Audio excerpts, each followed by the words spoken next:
People of the Philippines, I'm Madam Marimar.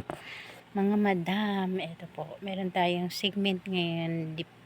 It's about pananampalataya. Meron kasi itong senaryo. Yung alam mo na mahigpit na yung labanan in a battle of the spiritual battle. Tapos, andun na yun eh. Andun na yun.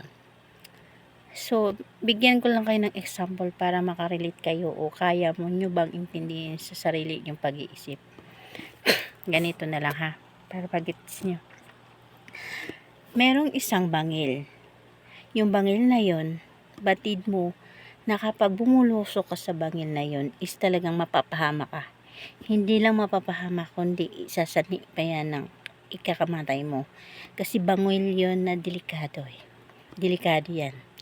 So ngayon, dahil sa sobrang pananampalataya mo, so iaasa mo na lang sa pananampalataya kay God kasi nagtitiwala ka sa Kanya, di ba?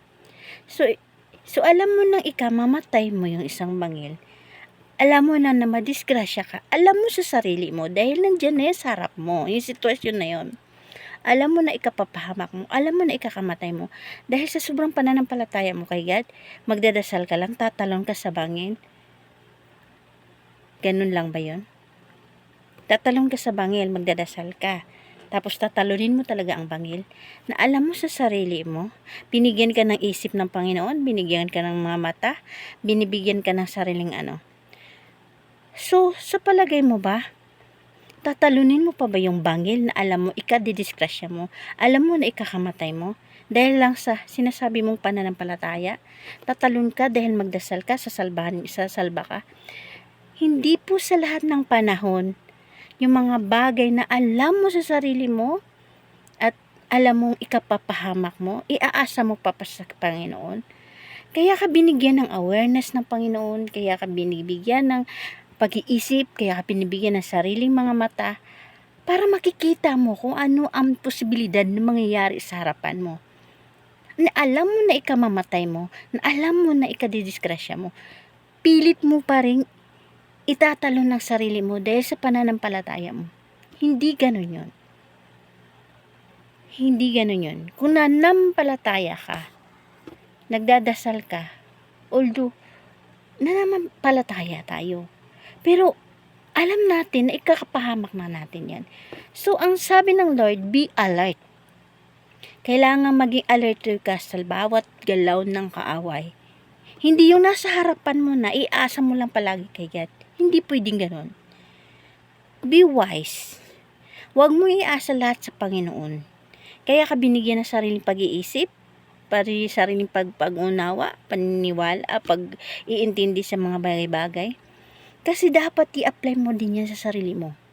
Hindi mo kailangan iasa lahat sa Panginoon. Parang, alam mo sa totoo lang, parang, magdasal ako, tatalon ako sa bangil, sasalba naman ako ng Panginoon kasi nananampalataya naman ako sa Kanya. Pwede ba yung ganun? Considered ba yun sa Panginoon? Considered ba yun sa Panginoon? Magbigti ako ngayon. Magpapakamatay ako. Sasalbahin ako ni God. Sasalbahin ako, magdadasal ako, mananampalataya ako eh. Ito naman ngayon, mag-drive ka. Isasadyain mo talagang magpabangga ka. Kaya to, sasalbahin ako ng Panginoon. Kasi magdadasal ako, nanampalataya ako eh. Walang ganyan, walang pilosopo sa buhay. Sa buhay ngayon, lalo na spiritual battle, huwag niyong gawing biro ang isang bagay. Huwag niyong gawin biro ang isang bagay, lalo na hindi naman nagbibiro ang kaaway. Pag alam niyo na ikapapahamak niyo, be alert. Huwag niyong gawing pilosopo ang bagay. Kasi hindi lahat ganun. Alam mo na sa sarili mo, ikapapahamak mo yung isang bangal na yun, itutuloy mo sarili mo, itatalon mo, tatalon ka. Dahil sabi mo na nampalataya ka, masasalba ka. Ang Panginoon binigyan lang ng konsiderasyon na masalba sa isang bagay kapag hindi mo alam. Kapag wala kang awareness sa mga bagay-bagay. Kagaya niyan, may bangil dun, hindi mo alam. Kung nananampalataya ka, nagdadasal ka sa Panginoon, syempre i-aware ka, ilayo ka ng Panginoon kasi wala kang alam eh. Pero yung tipong alam mo na yung nagaganap at tipong mo na alam mo na yung mangyayari at tipong alam mo na yung mangharapin mo, tapos isusugal mo rin ang sarili mo dahil nga nagdadasal ka, nanampalataya ka, parang nagbigti ka lang yan. Isipin mo yung bangil, alam mo ikakapahamak mo, alam mo ikamamatay mo, tatalunin mo pa. At sasabihin mo na, masasalba ako nito dahil nananalig ako sa Panginoon, ililigtas ako. Parang nananadya ka na lang yan. Hindi totoong pananampalataya yan, kundi nagmamalaki ka lang sa sarili mo. Huwag ganun. Dahil ang pananampalataya hindi kompetisyon. Ang pananampalataya ay sagrado yan. Si God lang ang bukod tanging magja-judge sa atin kung talagang pumasa tayo sa kanyang karakter na hinahanap. Kung kaya mo ipagyabang ang sarili mo, ipagmalaki mo dahil sa pananampalataya mo, sige, go ahead. Huwag mo sabihin na ipagmalaki mo yung mga bagay na yan dahil although nagdadasal at nanampalataya din yung mga kasama mo. Diba? Huwag mo i-question na ganun. Maliit lang pananampalataya dahil walang tiwala sa Diyos. Hindi ganun yun. Alam mo na ikapapahamak mo, alam mo ng bangil na ikasisira mo, alam mo na ikakaano mo, tutuluyan mo pang tatalunin? Siyempre hindi. Ang consideration ng Panginoon, kung wala kang alam, ang consideration ng Panginoon, yung innocent ka. Kagaya nan, aksidente. Konsiderasyon yung aksidente. Pero sadyang sarili mo na ilulugmok mo, sarili mo na itatalon mo, hindi na maganda yun. Sinasadya mo na yun. Hindi pwedeng ganun na tatalon ako sa bangin, Lord. Alam ko sasalbahin mo ako, Lord, dahil naniniwala ako sa iyo di ako mamamatay, Lord. Pwede ba yung ganun? Nasasadyain mo tumalon sa bangil? Tapos sasabihin mong hihingin mo yung kaligtasan mo kay Lord. Alam mo na ikamamatay mo, ikapapahamak mo. Hindi pwedeng ganun.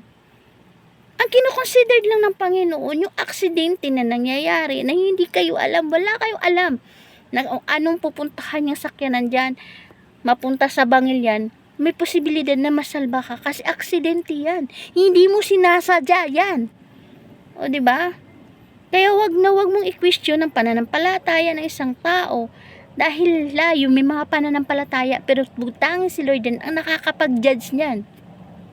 Hindi tayo pwedeng mag-judge sa pananampalataya ng isang tao kundi si God lang. Huwag sabihin mababa lang pananampalataya, walang tiwala sa Diyos. Hindi ganun yun. Kasi alam mo na haharapin mo, alam mo na ikapapahamak mo, alam mo na nasa harapan mo, bakit kailangan mo pang magbingi-bingihan, magpatay malisya. Kaya nga sabi nga be alert. Matutong magiging wise, maging alerto sa mga bagay, lalo na in spiritual battle, kasi ang kaaway andyan lang yan. Para yang, bantay sa lakay. Kung kailan na mahinang-mahina ka, kung kailan na masasalisihan at masasalisihan ka yan kapag ka na hindi ka alerto. Kailangan laging nakabantay. Ganun dapat yun. Kaya wag niyong i-question yung pananampalataya ng isang tao, kaysa ba't hindi gawin to, yung mga bagay na ito, ba't hindi gawin. Nagiging alerto lang. Masama bang maging alerto ang isang tao na alam mo anong mangyayari sa'yo?